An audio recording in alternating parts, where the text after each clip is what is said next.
pengajian dan rumahnya jauh, ya, dan kita yang dekat kadang terlambat, ya, maka tanamkan sifat ini hadirin sekalian yang dimuliakan Allah, ya, jadi sifat malu, ya, jadi ini hadirin sekalian. Tapi kata para ulama hadirin sekalian, karenanya juga para ulama mengatakan tidak boleh kita mengatakan tidak usah malu. Nah, ini termasuk kata-kata yang tidak dibolehkan, ya, karena pernah Rasulullah mendatangi sebuah kaum, ya, yaitu kaum Ansor. Ada seorang kakak yang menasihati adiknya karena adiknya ini pemalu. Maka kakaknya mengatakan, jangan pemalu, ya.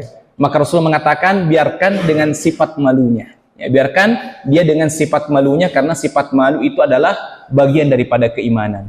Tapi kata para ulama, ternyata tidak semua sifat malu itu bagus.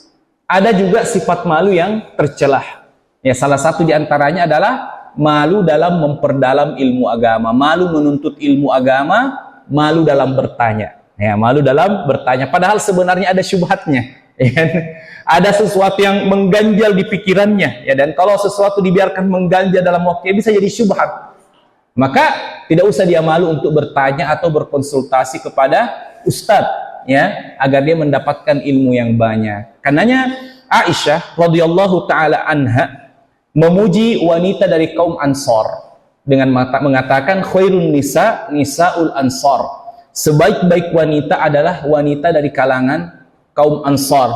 Kenapa hadirin sekalian? La yamna'na an yatafaqqahna fid din. Sifat malu itu tidak menghalangi mereka untuk memperdalam ilmu agama. Jadi walaupun kita ini awam, belum mengaji, biasanya kan kalau kita mengajak orang-orang untuk kajian banyak sekali alasannya. Ya, biasanya alasan-alasannya itu adalah kekurangannya, ya kan? Dia bilang, ayo ikut pengajian, saya masih banyak dosa. Saya masih bergelimang dengan kemaksiatan. Ya, jadi saya malu. Tidak usah malu hadirin sekalian dalam masalah ini. Ya kan, kalau Anda mempertahankan sifat malunya dalam kemaksiatan sementara bermaksiat tidak malu, ya maka Anda akan binasa sampai akhir hayat. Hadirin sekalian yang dimuliakan Allah. Ya, saya masih melakukan perbuatan ini, masih melakukan pekerjaan ini, tidak usah malu, datang saja, ya. Karena insya Allah dengan memperdalam ilmu agama, Allah akan membukakan pikiran kita, ya. Allah akan memberikan kita pandangan kepada jalan yang lebih lurus, ya, kepada jalan yang lebih terang di hadapan kita, hadirin sekalian yang dimuliakan Allah. Mau belajar mengaji, maaf ya, saya belum bisa mengaji. Padahal apa arti belajar? Dari tidak tahu menjadi tahu. Masya Allah, ya, saya punya pengalaman, hadirin sekalian. Saya pernah mengajar nenek-nenek, ya, tapi biasa kita di balik hijab, ya kan? Ya, jadi kita tidak tahu rupa-rupa daripada ibu-ibu yang kita ajar, ya kan? Ya, jadi ada satu peserta, Masya Allah, punya salah terus dan kayaknya susah benar. Ya, mungkin karena habis kesabaran, saya tanya, kenapa salah terus? Oh maaf Ustadz, ya, yang peserta ini sudah nenek-nenek, giginya sudah hilang. Lantasan tidak bisa benar, ya kan? Dalam penyebutan huruf tertentu, tapi kita salut. Justru itu yang memotivasi peserta yang lain yang lebih muda untuk datang hadir, karena ada satu nenek, ya kan, yang sudah tidak bisa benar, ya, bacaannya, tapi masih tetap semangat. Sudah tua, ditegur-tegur terus, tapi tetap semangat. Ya, misalkan kalau orang tua yang berperan, ya satu kali ditegur sama ustadznya kabur, ya, dia tetap semangat, hadirin sekalian. Jadi Masya Allah ini salah satu gambarannya, tidak ada kata malu dalam memperdalam ilmu agama, ya, sehingga kalau kita menghilangkan rasa malu dalam menuntut agama, menuntut ilmu agama, apapun kondisi kita, apapun kekurangan kita, maka insya Allah kita akan terus mendapatkan ilmu. Golongan yang kedua yang tidak akan mendapatkan ilmu adalah mustakbir. Ya, siapa itu mustakbir? Orang yang sombong, hadirin sekalian yang dimuliakan Allah. Bagaimana ciri-ciri orang sombong itu? Sudah senantiasa merasa cukup dengan apa yang dimilikinya. Padahal masih sedikit, tapi merasa cukupnya, merasa tidak membutuhkan ilmu lagi, ya, dari orang lain. Nah, maka dia tidak akan pernah mendapatkan ilmu atau terhalangi dari menuntut ilmu agama. Kemudian ada yang bertanya, bagaimana seseorang atau kapan seseorang itu dikatakan sombong, ya, apa kriteria sehingga orang itu layak untuk dikatakan sombong? Yang pertama kata para ulama, ya, al-kibru ghamtun nas, meremehkan orang lain, ya, meremehkan orang lain, merasa lebih hebat, ya, merasa lebih pintar, ya, merasa lebih daripada yang lainnya. Nah, jadi ini, ya, biasa kadang juga kita ini ustadznya hanya dari ini ya, dari pondok pesantren ini, Anda usah. Ya, saya masih lebih. Ya. Jadi akhirnya dia tidak mendapatkan ilmu sama sekali. Ya. Yang kedua, kriteria seseorang dikatakan sombong adalah batarul haq, menolak kebenaran. Jadi contohnya kita adu argumen, ya, iqamatul hujjah dengan saudara kita, ya, dari manapun. Ketika dia datang dengan kebenaran, dengan dalil dari Al-Quran, ya kita harus menerima, walaupun itu menyelisihi pandangan atau prinsip kita.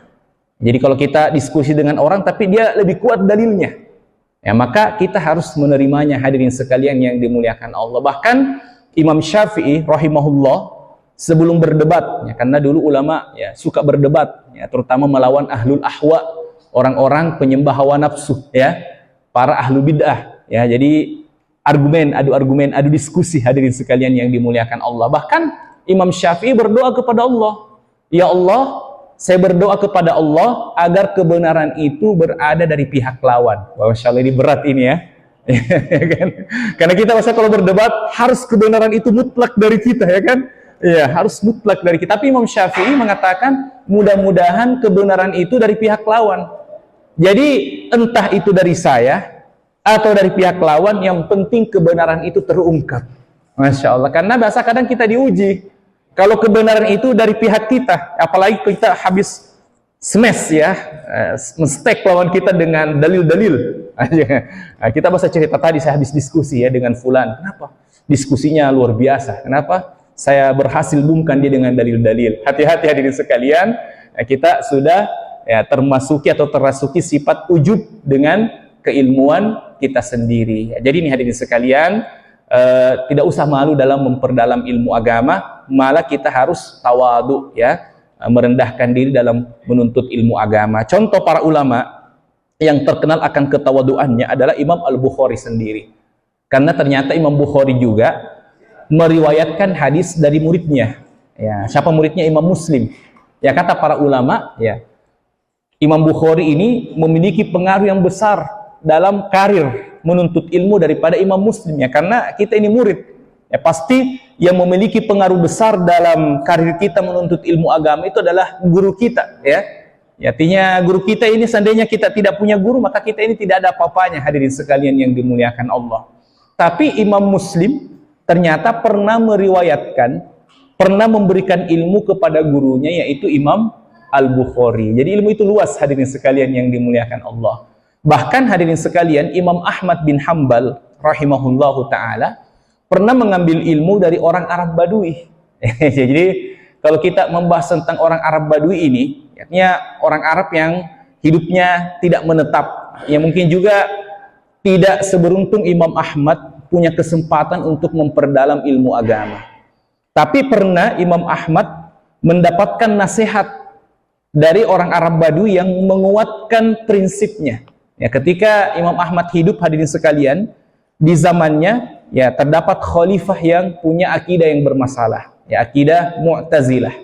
Ya, jadi akidah Mu'tazilah ini, hadirin sekalian, pemahaman yang lebih mengedepankan akal daripada dalil. Nah, jadi kalau kita diskusi sama orang-orang, biasanya kalau dia lebih menggunakan logika daripada dalil, nah ini terpapar pemahaman Mu'tazilah. Ya, salah satu akidah daripada pemahaman Mu'tazilah yang berat atau yang berbahaya adalah mengatakan Al-Quran itu adalah makhluk. Nah, ini bahaya sekali hadirin sekalian. Mengapa kita mengatakan Al-Quran itu berbahaya kalau dikatakan sebagai makhluk? Karena makhluk itu ada benarnya, ada salahnya. Berarti Al-Quran itu bukan kebenaran yang mutlak. Kalau sesuai logika diambil, kalau tidak sesuai logika ditinggalkan. Ini berbahaya hadirin sekalian yang dimuliakan. Makanya Imam Ahmad di antara ulama yang bersikukuh, artinya yang berpegang teguh untuk tidak mengikut pada keinginan penguasa, ya, karena banyak ulama juga yang terpaksa ya mengikuti keinginan penguasa. Tapi Imam Ahmad bersikukuh, bahkan dua khalifah beliau disiksa, ya, dicambuk berkali-kali, hadirin sekalian yang dimuliakan Allah Ta'ala. Ya, ketika puncaknya dia bertemu dengan orang Arab Badui, dia menasihati Imam Ahmad, wahai Imam, saya dengar kamu akan dieksekusi, ya kan? Maka engkau harus bertahan dengan prinsipmu. Masya Allah ya. Karena hanya dua kemungkinan. Jikalau engkau wafat dalam siksaan Amir, ya, maka engkau akan mati syahid insyaallah. Jika engkau masih tetap hidup, maka engkau akan dikenang sebagai orang yang mempertahankan prinsip. Masya Allah. Jadi ini diterima oleh Imam Ahmad, ya, dari orang Arab Badui biasa yang mungkin tidak terkenal akan keilmuannya. Ya, sehingga hadirin sekalian, Imam Ahmad pada saat itu mendapatkan julukan ulama ahli sunnah wal jamaah. Ya, jadi ulamanya ahli sunnah wal jamaah. Ada juga julukan yang lain daripada Imam Ahmad. Dia adalah Abu Bakar hadhil ummah. Jadi Imam Ahmad bin Hambal ini adalah Abu Bakarnya umat ini. Mengapa hadirin sekalian? Karena Abu Bakar di zamannya menyelamatkan kaum muslimin dari orang yang murtad karena tidak mau bayar zakat.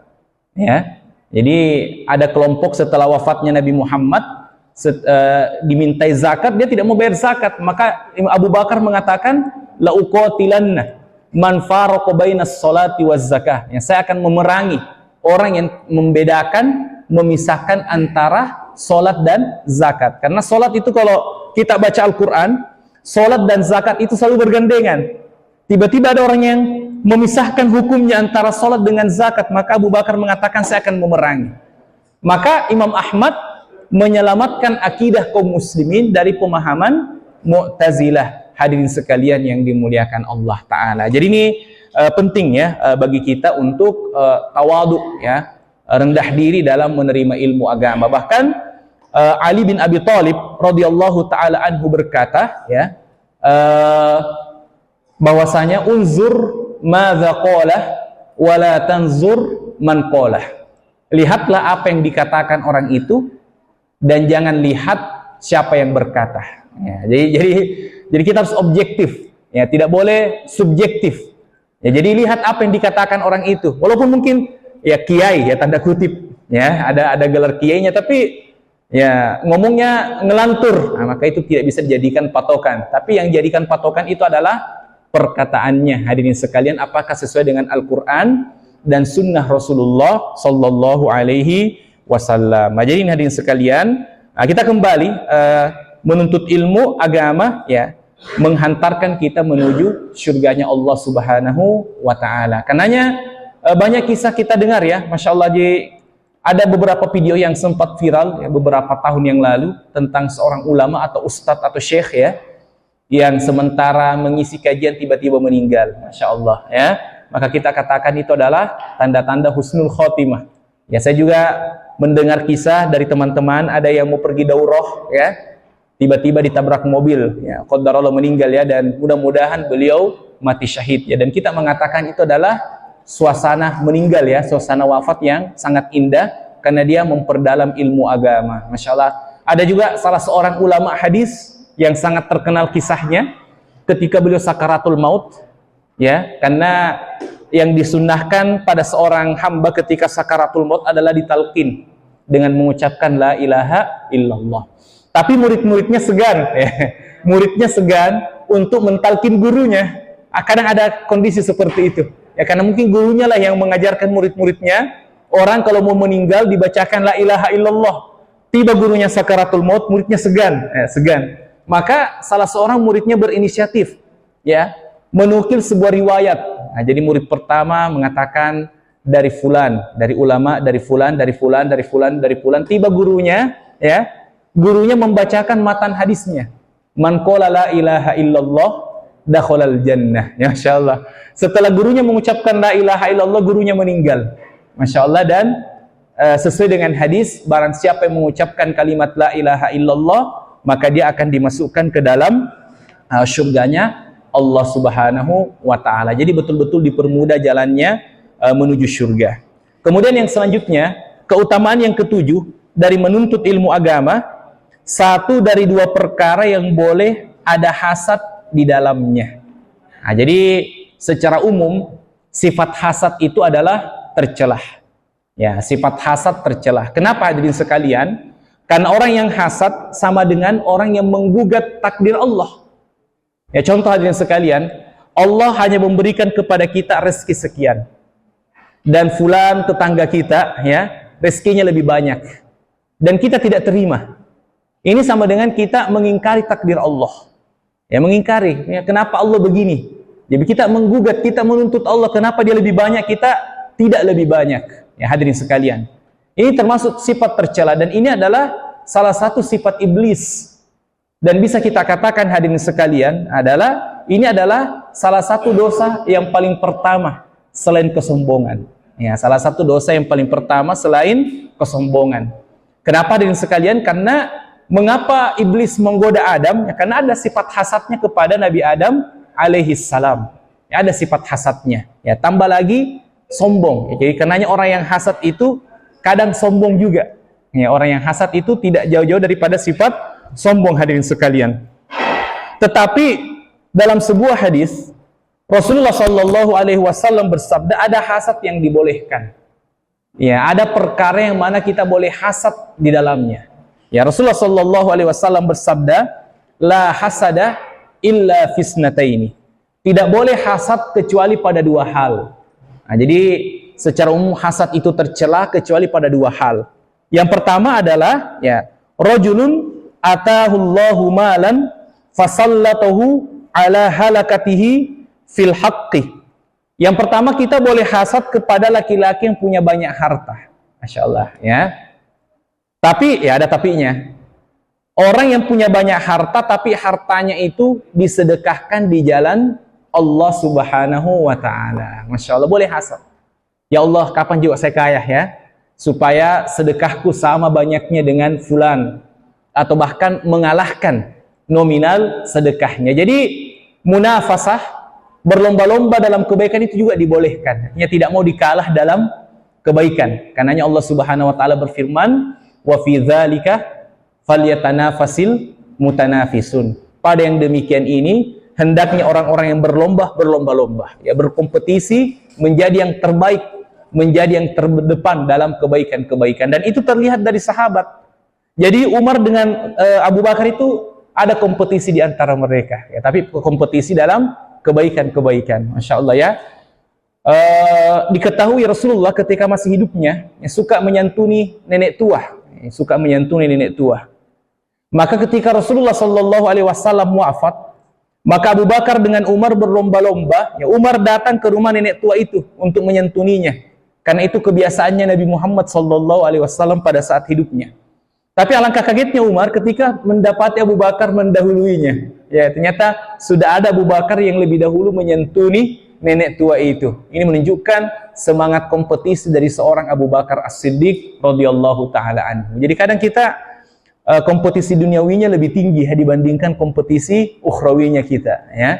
Ya, bahasa merek HP ya, ya, mobil ya, kadang itu menjadi bahan kompetisi kita. Padahal itu sebenarnya tidak usah dijadikan sebagai bahan kompetisi. Yang dijadikan bahan kompetisi itu adalah semangat untuk mendapatkan kemuliaan akhirat hadirin sekalian yang dimuliakan Allah Ta'ala.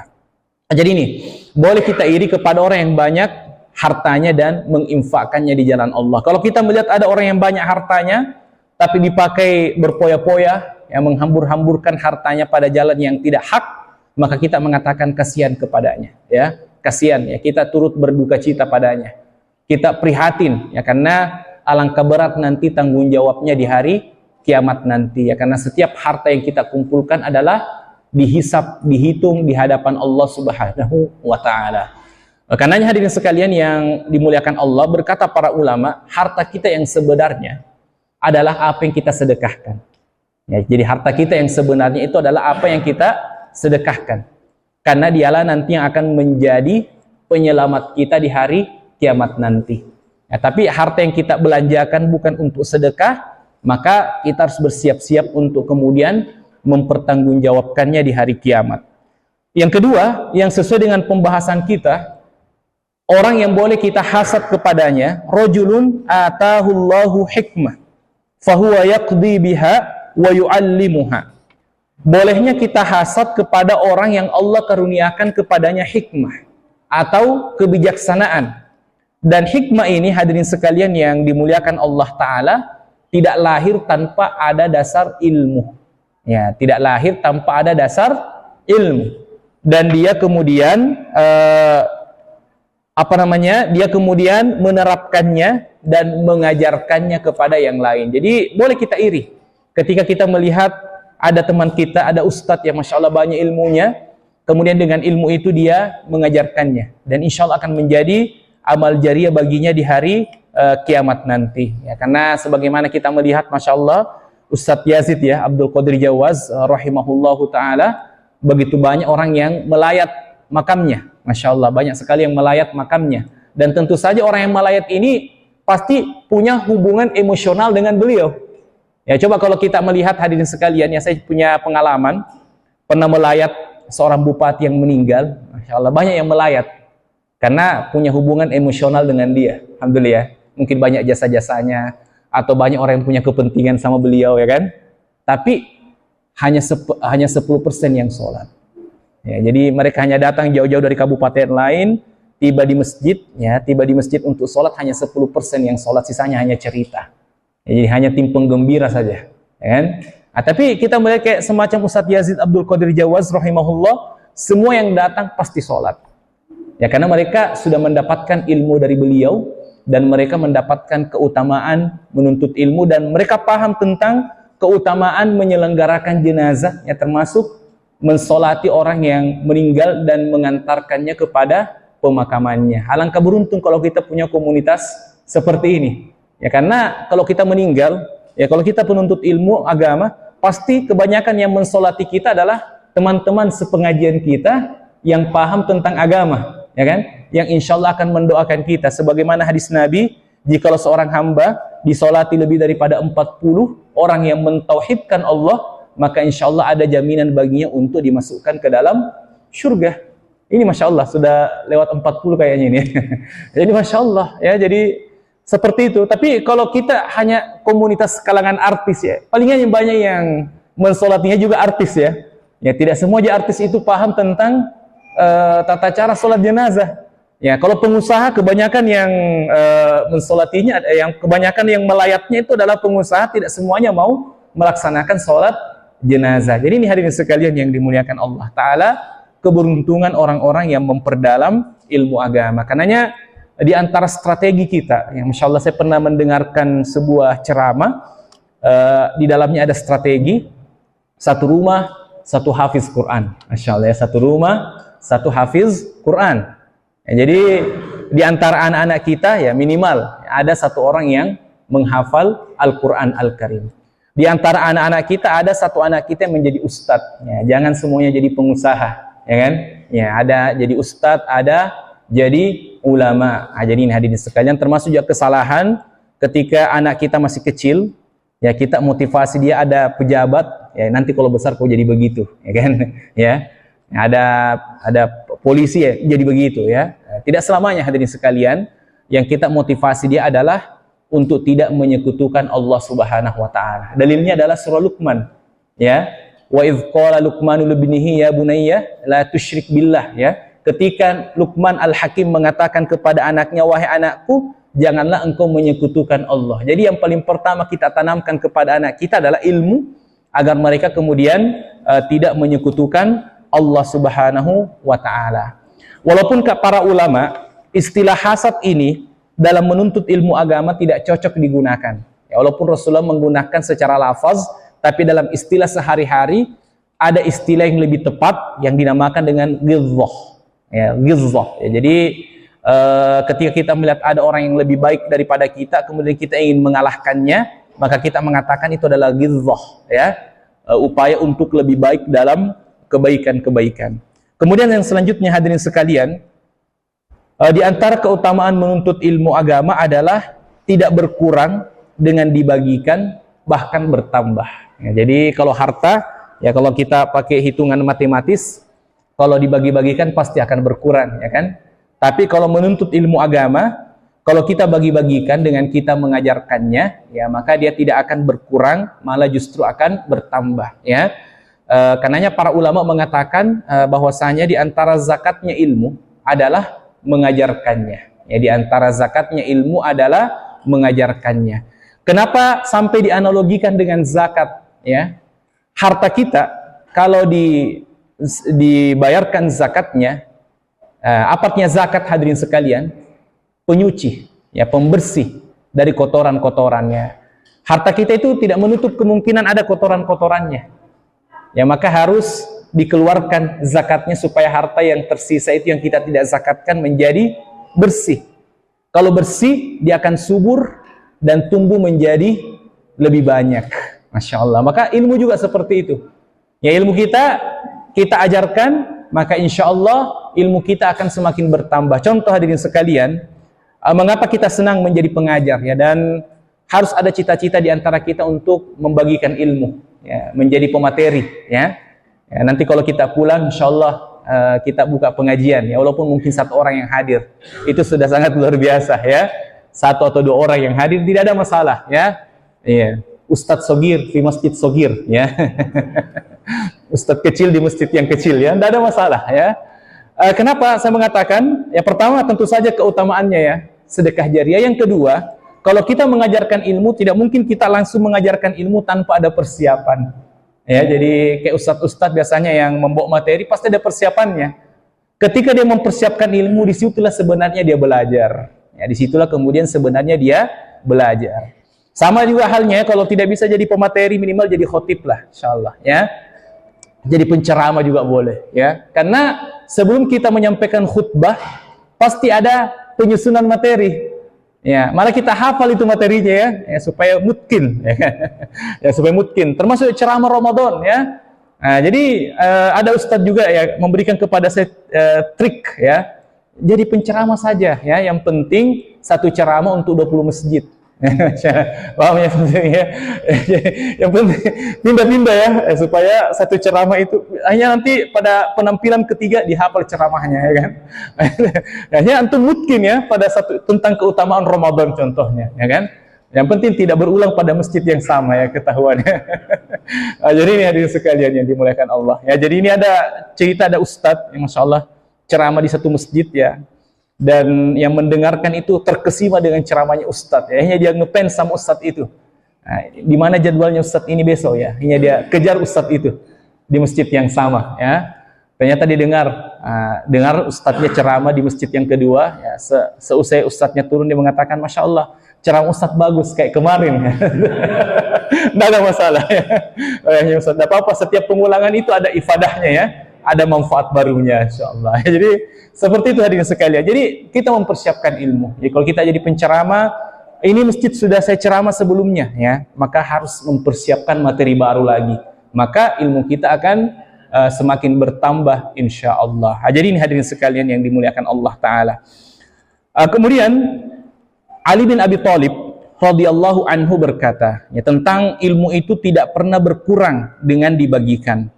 Ilmu itu adalah warisan para nabi dan rasul. Sedangkan harta adalah warisannya Fir'aun dan Qarun. Masya Allah, ya. Jadi kalau harta itu diwariskan oleh siapa? Jawabannya Fir'aun dengan Qarun, hadirin sekalian, ya. Fir'aun ada warisannya piramid, ya kan? Ya, Qarun, ya. Mengapa dikatakan Qarun, hadirin sekalian? Harta yang tersimpan dalam tanah. Ya, kenapa biasa dikatakan harta karung, ya? Itu dari kata Qarun. Hartanya Qarun, ya, yang tersimpan dalam tanah saking banyaknya dikubur, dihinakan oleh Allah Subhanahu wa taala. Tapi ilmu adalah warisannya para nabi dan rasul, ya. Karenanya Rasulullah sallallahu alaihi wasallam bersabda, al ulama'u warathatul anbiya. Para ulama itu adalah pewaris daripada nabi dan rasul. Masya Allah. Jadi kita ini masya Allah mewariskan warisan, ya, dari para ulama dan dari para nabi dan rasul. Dalam riwayat, pernah suatu ketika Abu Hurairah mendatangi pasar dan mengatakan kepada orang-orang pasar, wahai orang-orang pasar, sementara dibagi-bagikan harta nabi di masjid, ya, harta warisan. Ya, orang kan kalau dengar harta warisan, ya, pasti identik dengan emas, ya, uang. Maka berbondong-bondonglah mereka menuju ke masjid. Ternyata di masjid mereka tidak mendapati pembagian harta, ya, sembako yang minimal, ya, ya, bansos minimal, ya. Yang ada hanya orang-orang yang duduk seperti kita. Masya Allah. Mana warisannya? Ya, kata orang-orang pasar itu. Maka berkata Abu Hurairah, al ulama warasatul anbiya. Para ulama itu adalah warisan para nabi. Wal anbiya lam yuwarrithu dinaron wala dirhama. Ya, tetapi para nabi dan rasul itu tidak mewariskan emas dan tidak pula mewariskan perak. Yang mereka wariskan itu adalah ilmu. Hadirin sekalian yang dimuliakan Allah Ta'ala. Jadi ini keistimewaannya hadirin sekalian yang dimuliakan Allah Ta'ala ya. Makanya kalau kita melihat para ulama, warisannya adalah buku-buku ya. Ya, dan mungkin juga pesan bagi kami untuk secara pribadi dan hadirin sekalian untuk banyak-banyak menulis. Masya Allah, yang masih punya kemampuan untuk menulis, ada ilmu baru yang didapatkan, minimal quotes ya, kata-kata singkat, kan itu bisa menjadi warisan kita yang akan dibaca oleh generasi setelahnya, dan itu akan menjadi amal jariah bagi kita. Ya, contoh hadirin sekalian, salah seorang ulama yang bisa kita katakan paling banyak pahalanya adalah Imam Syafi'i. Kenapa hadirin sekalian? Karena beliau banyak memiliki karya berupa buku. Masya Allah ya, setiap murid-murid, setiap penuntut ilmu agama baca buku, maka beliau pasti mendoakan penulisnya. Ya, pernah kita dengar Ustadz ya, biasa kalau baca kajian kitab, beliau mengatakan, qala al-muallif rahimahullah. Ya, berkata penyusun buku ini, ya maksudnya Imam Syafi'i, maksudnya Imam Ahmad, rahimahullah. Ya, semoga Allah merahmatinya. Masya Allah. Jadi ini hadirin sekalian yang dimuliakan Allah. Yang kedua, ilmu akan menjaga kita, sedangkan harta sebaliknya. Kitalah yang harus menjaganya. Masya Allah. Jadi ilmu menjaga kita. Ketika kita hendak melakukan perbuatan maksiat, ya, kita hendak melakukan perbuatan maksiat atau perkara-perkara yang kita belum tahu hukumnya, tapi kita sudah pernah menghadiri pengajian. Ya, ustadznya dalam pengajian itu mengatakan itu haram, itu tidak boleh, maka kita tidak jadi melakukannya. Nah, dari sinilah kita memahami fungsinya ilmu yang kemudian menjaga kita.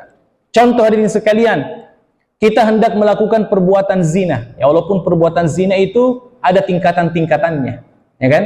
Tapi kita pernah membaca Al-Quran. Ya, pernah membaca Al-Quran sembari memperhatikan terjemahnya. Allah Ta'ala berfirman, wala taqrabu zina. Janganlah kalian mendekati zina. Zina ini hadirin sekalian, mendekatinya saja diharamkan. Apatah lagi jikalau jatuh kepadanya, hanya kita tidak jadi melaksanakannya. Kita hendak melakukan sesuatu yang istilahnya kontemporer, belum pernah dilakukan sebelumnya. Ya, tetapi kita ragu, ya kan? Kita ragu, ternyata kita pernah membaca hadis Nabi, da' ma yaribuka ila ma la yaribuka. Tinggalkan apa yang meragukanmu dari apa yang tidak meragukanmu. Ya, kebiasaan buruk sebagian penuntut ilmu, biasanya kalau ada hal-hal yang baru yang mereka tidak ketahui, mereka lakukan dulu. Nanti setelah mereka lakukan baru bertanya sama ustadz. Ya, akhirnya perbuatannya tidak benar, ya kan? Maunya ya tanya dulu sama ustadz, ya kemudian melangkah, ya jangan kerja dulu baru tanya sama ustadz. Ya, sehingga kita jatuh kepada kesalahan hadirin sekalian yang dimuliakan Allah. Jadi inilah ilmu yang menjaga kita, ya. Sama halnya hadirin sekalian, orang yang frustasi, banyak cobaan, ya sudah ada bisikan untuk bunuh diri, ya kan? Tapi dalam akidah, ya jaminan neraka bagi orang yang bunuh diri, ya sehingga dia tidak jadi bunuh diri, ya karena ilmu itu yang senantiasa menjaganya. Nah, sebaliknya harta hadirin sekalian, kita harus menjaganya supaya dia tetap bertahan. Ya, kita harus menjaga harta tersebut. Ya, bahkan ada orang yang Masya Allah luar biasa militansinya dalam menjaga hartanya, ya kan? Ya, tapi kalau Allah takdirkan hilang juga hartanya. Nah, jadi ini bedanya antara ilmu dan harta. Yang ketiga, semakin banyak ilmu, maka semakin banyak orang yang menyayangi dan menghormati kita. Masya Allah. Jadi semakin banyak ilmu, semakin banyak orang yang menyayangi dan menghormati kita, dan caranya mereka menyayangi juga karena Allah. Ya, caranya mereka menyayangi kita karena Allah Subhanahu wa Ta'ala. Ya, jadi beda ya kalau kita punya komunitas, punya teman-teman. Kalau komunitas itu dibangun di atas kepentingan, maka persahabatan itu sebatas kepentingan. Artinya kalau mereka sudah tidak punya kepentingan dan hajat kepada kita, kita ditinggalkan. Ya, kita sudah tidak dianggap lagi. Ya, kita akan didepak dari komunitasnya karena kita sudah tidak memenuhi kriteria. Tapi jikalau kita berada pada komunitas penuntut ilmu agama, mereka akan mencintai kita apa adanya. Ya, karena mereka mencintai kita karena Allah Subhanahu wa Ta'ala. Jadi Luar biasa hadirin sekalian kalau kita punya komunitas seperti ini. Ya, bahkan Imam Syafi'i rahimahullahu taala ya pernah berkata ya bahwasanya jikalau kalian masuk surga, Masya Allah ya, dan kalian tidak mendapatiku di surga, maka sebutlah namaku ya agar Allah memasukkan saya ke dalam surganya. Maka luar biasa kalau kita punya teman ya, yang mana teman kita ini dibangun di atas ukhuwah ya, dibangun di atas dasar cinta karena Allah. Ya, kita datang karena Allah, berpisah juga karena Allah Subhanahu wa taala. Sedangkan kalau kita banyak harta, maka semakin banyak musuh. Ya. Semakin banyak orang yang menyaingi kita. Semakin banyak orang yang ingin menyingkirkan kita, bahkan semakin banyak orang yang iri kepada kita. Makanya biasa kalau kita meruqyah dulu, ya kebanyakan pasien itu adalah orang kaya. Ya. Orang kaya yang kena ini ya, penyakit ain ya, penyakit ain yang kena penyakit sihir dari para saingan-saingan bisnisnya. Ini menunjukkan tantangan ya, menjadi orang yang kaya hadirin sekalian yang dimuliakan Allah Ta'ala. Kemudian yang keempat, ilmu jikalau diamalkan maka akan semakin bertambah. Ilmu jikalau diamalkan maka akan semakin bertambah. Sedangkan harta jikalau digunakan maka akan semakin berkurang. Masya Allah ya. Jadi semakin banyak ilmu yang kita amalkan maka semakin bertambah ilmu kita. Kenapa hadirin sekalian? Karena kadang ketika kita menerapkan ilmu, kadang tidak maksimal. Dilihat sama ustadz, ditegur, ya kan? Ditegur. Ya contoh kadang kita kalau mengaji, hadirin sekalian, ya kita sudah punya ilmu untuk mengaji, sekedar mampu membaca Al-Quran. Nah, kemudian pada saat kita mengaji, ustadz masih melihat kesalahan-kesalahan pada bacaan kita. Akhirnya ustadz menegur, sehingga bertambah lagi ilmu kita dan semakin bertambah kualitas kita dalam memperbaiki bacaan Al-Quran. Kita sudah punya ilmu tentang sholat, ya kita sudah punya ilmu tentang sholat, kita sholat, dilihat sama ustadz, ada gerakan-gerakan yang salah, ditegur sama ustadz, ya sehingga kita memperbaiki kualitas sholatnya kita. Karena Rasulullah Shallallahu Alaihi Wasallam perlu kita ketahui, bukan hanya sekedar muallim, ya bukan hanya sekedar muallim yang mengajarkan ilmu kemudian selesai begitu saja, tidak. Rasulullah itu sangat perhatian terhadap murid-muridnya. Ya, jadi kalau ada kesalahan langsung ditegur. Masya Allah ya. Ada kesalahan langsung diluruskan, langsung diperbaiki. Sebagaimana Abu Bakrah, ya kenal ya. Ya bukan Abu Bakar ya. Jadi ada sahabat yang namanya Abu Bakar, ada juga sahabat yang namanya Abu Bakrah. Ya. Abu Bakrah ini radhiyallahu anhu sudah punya pemahaman tentang semangat untuk mendapati shaf yang paling pertama. Sudah ada ilmunya. Dan dia juga sudah punya ilmu bahwasanya seseorang masih terhitung pada rakaat pertama kalau mendapati rukuknya imam. Sudah ada ilmunya. Nah, sehingga beliau ketika datang terlambat, beliau mendapati Rasulullah sudah ruku, sementara beliau masih di pintu, ya, belum sampai shaf. Ruku duluan dianya, ya. Sambil berjalan ya, jadi coba bisa bayangkan ya orang ruku sambil berjalan memaksa masuk di shaf ya. Jadi walaupun ini kesalahan, kita melihat semangat sahabat untuk mendapati shaf yang paling pertama sampai harus begitu ya kan? Ya sampai harus begitu ya. Nah, dia sambil jalan ruku menuju shaf dapat ya, tapi dia ragu ini benar atau tidak ya kan.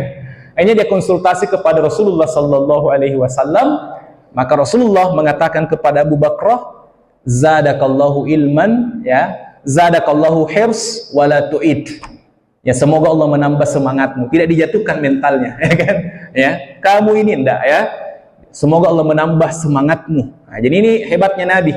Ya, jadi tidak langsung dalil patah ya enggak ya. Tapi dikasih motivasi tapi jangan diulangi. Insyaallah jangan ulangi perbuatanmu itu. Ya, salatnya sah ya.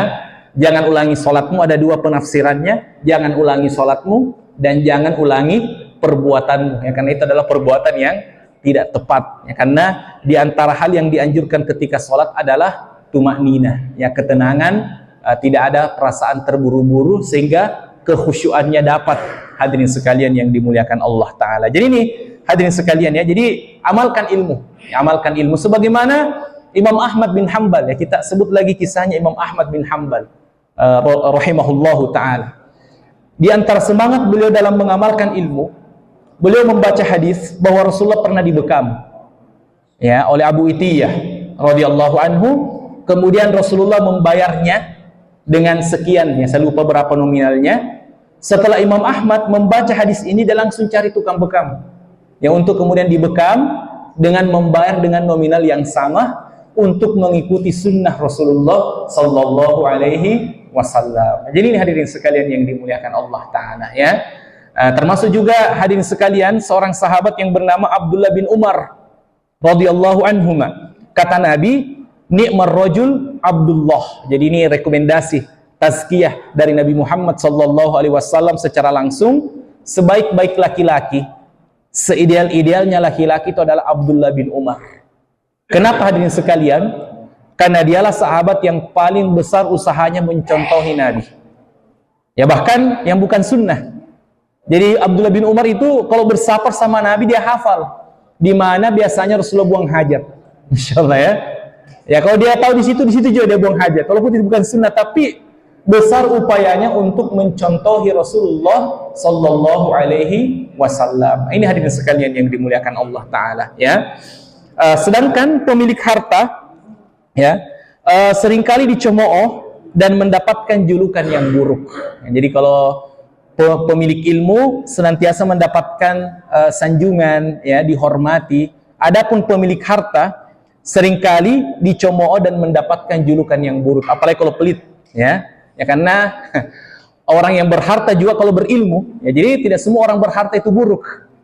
Orang berharta kalau berilmu hadirin sekalian, ya pasti mereka gemar bersedekah, ya, pasti mereka bisa mengelola dan memanage hartanya ke jalan yang benar dan bisa menjadi jembatannya menuju surganya Allah Subhanahu wa taala. Jadi bukan aib kalau kita kaya, yang penting ada ilmunya hadirin sekalian. Yang menjadi masalah kalau sudah miskin tidak berilmu lagi. Yang sudah miskin tidak berilmu lagi. Jadi ada apa-apa kalau miskin, yang penting ada ilmunya hadirin sekalian yang dimuliakan Allah. Kemudian yang selanjutnya, yang keenam, perkataan Ali bin Abi Thalib, ilmu tidak ada pencurinya. Ya, siapa kira-kira yang mencuri ilmu kita hadirin sekalian? Tidak akan ada, ya, yang mampu. Ya, silahkan kalau dia mampu, curi saja.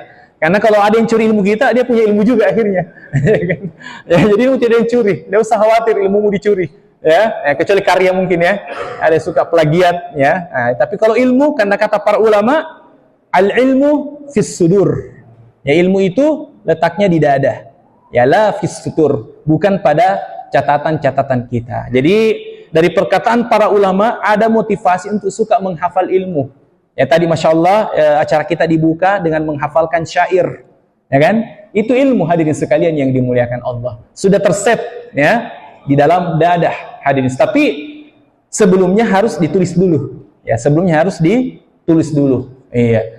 Nah, jadi perbanyak hafalan-hafalan kita tentang hal-hal yang berbau tentang ilmu, ya, karena kalau ilmu itu hanya sebatas di catatan, hanya sebatas rekaman, ya, kalau rekamannya kena virus habis ilmunya, ya kan?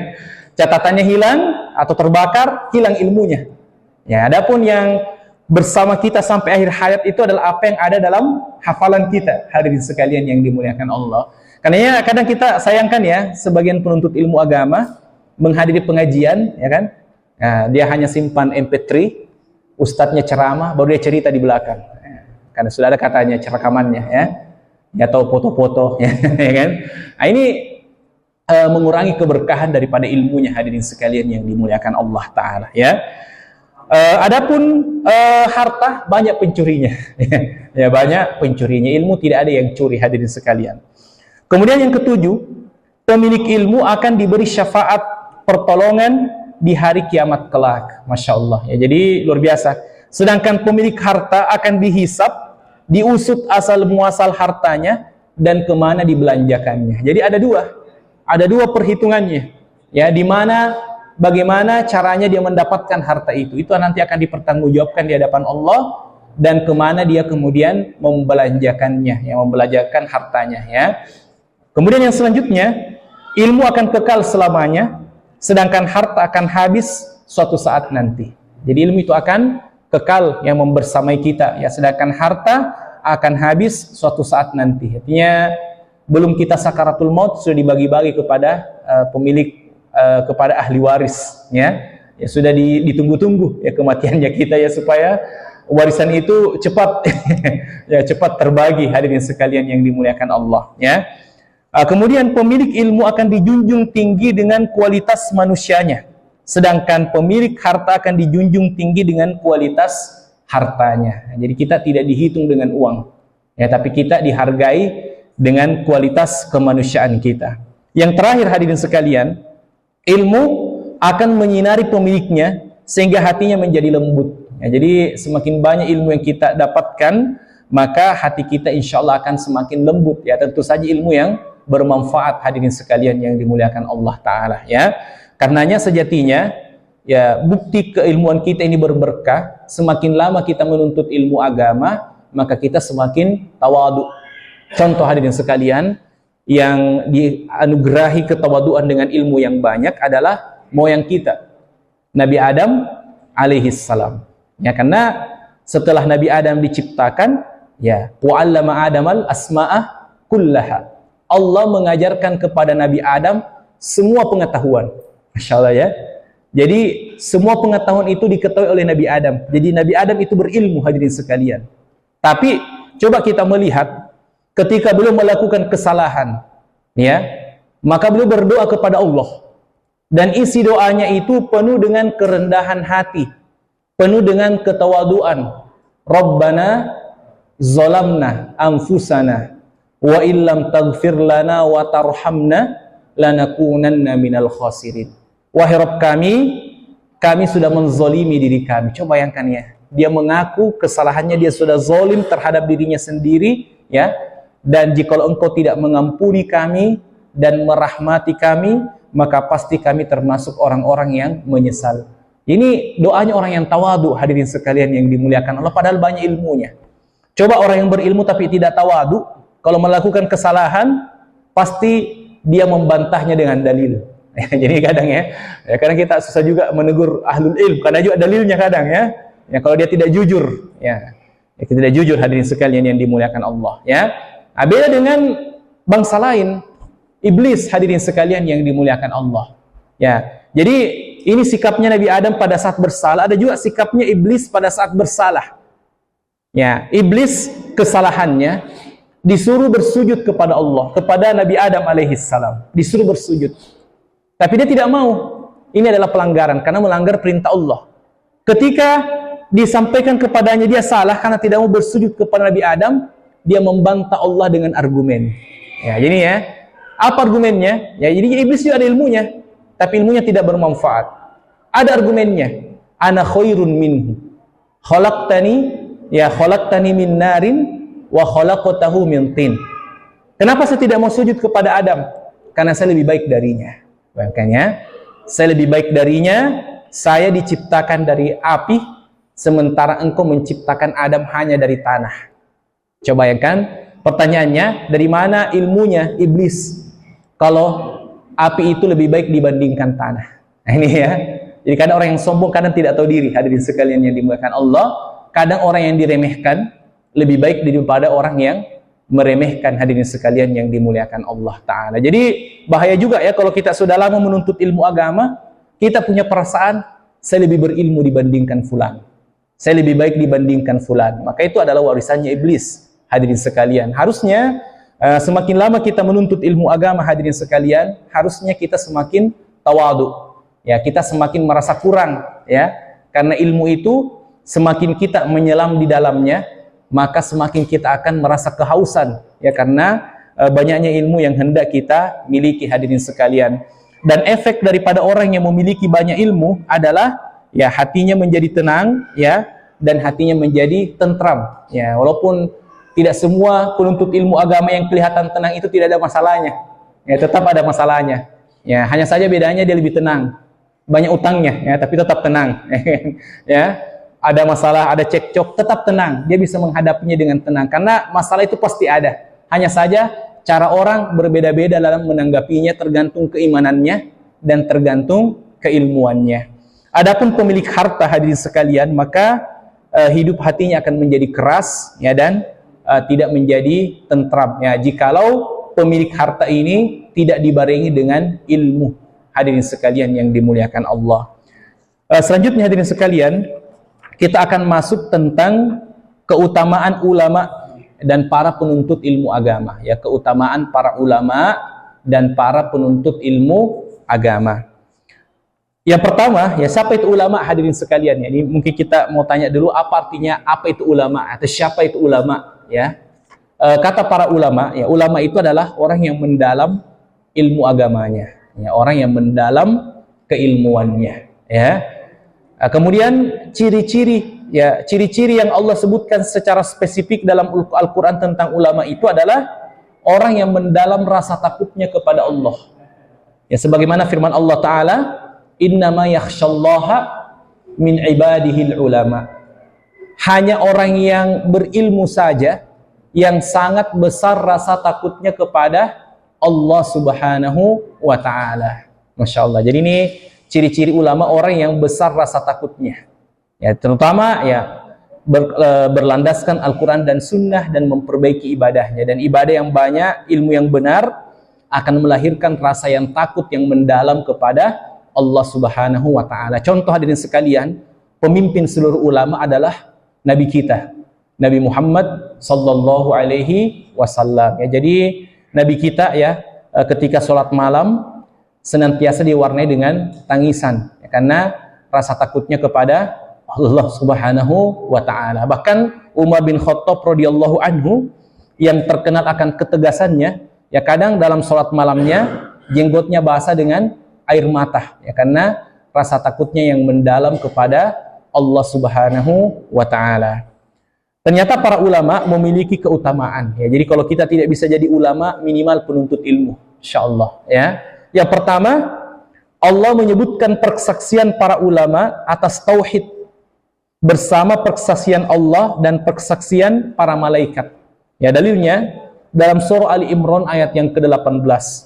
Syahidallah, Allah bersaksi, annahu la ilaha illahu, bahwasanya tiada sembahan yang berhak disembah melainkan Allah, ya. Wal malaikah wa ulul ilm, dan para malaikat-malaikat dan orang-orang yang berilmu. Masya Allah. Jadi hadirin sekalian, ya, persaksian para ulama atas tauhid bersama persaksian Allah dan persaksian malaikat ini disamakan hadirin sekalian dengan persaksiannya para malaikat-malaikat Allah Subhanahu wa Ta'ala. Ini keutamaan orang-orang yang menjadi ulama, ya.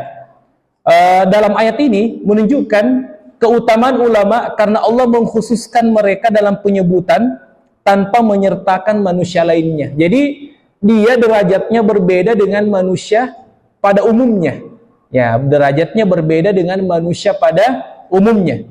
Allah menyandingkan kesaksian mereka dengan malaikat adalah keterangan dan dalil yang paling besar atas ketauhidannya.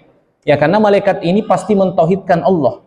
Maka para ulama juga pasti bagus, ya, baik dalam mentauhidkan Allah Subhanahu wa Ta'ala. Jadi ini para ulama hadirin sekalian. Kemudian yang selanjutnya, ya, sebagaimana yang kita sebutkan tadi, ya, para ulama itu adalah pewarisnya para nabi.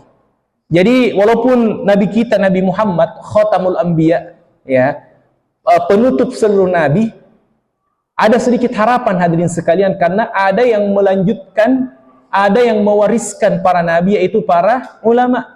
Karenanya di antara ciri-ciri dekatnya hari kiamat adalah diangkatnya para ulama dan diangkatnya ilmu, hadirin sekalian yang dimuliakan Allah, ya. Jadi Masya Allah, artinya sekarang kita berpikir bagaimana caranya mencetak para ulama, ya, artinya dengan ulama yang ada sekarang dan satu persatu mulai meninggalkan kita, ya, maka sekarang kita berpikir bagaimana caranya mencetak para ulama, ya, yaitu dengan cara menyebarkan ilmu, karena pasti di antara kita ada anak-anak kita, ya, yang lebih muda daripada kita, memiliki kecerdasan yang lebih besar, ya, sehingga mereka berpotensi untuk menjadi seorang ulama, ya. Karena dulu-dulu, ya, kadang kita tersinggung juga, ya, kalau anak-anaknya berprestasi dimasukkan di sekolah negeri, ya kan, ya. Ya, kalau anak-anaknya bermasalah dimasukkan ke pesantren, ya kan. Jadi bagaimana caranya bisa dapat ulama, ya, kalau barang-barang rongsokan, ya, dimasukkan dalam pesantren. Ya, kenapa sekarang kita tidak berpikir kalau ada anak kita yang cerdas dimasukkan ke dalam pesantren, ya, supaya bibit unggul, ya kan? Bibit unggul, nah, insya Allah melahirkan kualitas yang bagus menjadi ulama yang Rabbani, insya Allah. Nah, jadi ini hadirin sekalian yang dimuliakan Allah. Ya, jadi ini strategi kita, ya. Nah, kemudian yang selanjutnya hadirin sekalian, para ulama itu adalah manusia yang terbaik. Nah, jadi setelah Nabi, siapa manusia yang paling terbaik? Maka kita katakan mereka adalah ulama. Ya, jadi harusnya hadirin sekalian, kita lebih menghormati ulama dibandingkan umara. Ya, jadi biasa kadang ulama, masya Allah, direndahkan, ya, diremehkan. Tiba umara, ya, masya Allah, tunduk-tunduk gitu ya. Harusnya kita lebih memuliakan para ulama, karena Allah sendiri yang merekomendasikan bahwa dia adalah manusia yang paling terbaik, ya, di atas permukaan bumi setelah wafatnya para nabi dan rasul. Dari Utsman bin Affan radhiyallahu anhu, dari Nabi sallallahu alaihi wasallam bersabda, khairukum, ya, sebaik-baik manusia di antara kalian. Nah, jadi sebaik-baik berarti yang paling terbaik. Siapa hadirin sekalian? Man ta'allamal Qur'an wa 'allamah. Orang-orang yang mempelajari Al-Qur'an. Ya, jadi alhamdulillah sekarang kalau kita lagi belajar tajwid, ya, belajar mengaji, insya Allah kita bisa mendapatkan predikat ini. Dan para ulama juga sebelum menjadi ulama pasti mereka belajar Al-Qur'an juga. Ya, mereka melalui proses-proses juga, tidak langsung jadi ulama. Ya, bahkan hadirin sekalian yang dimuliakan Allah Ta'ala, ya, ketika kita melihat biografi Umar bin Khattab radhiyallahu anhu, yang dikatakan juga ulama dari kalangan sahabat karena beliau banyak ijtihadnya.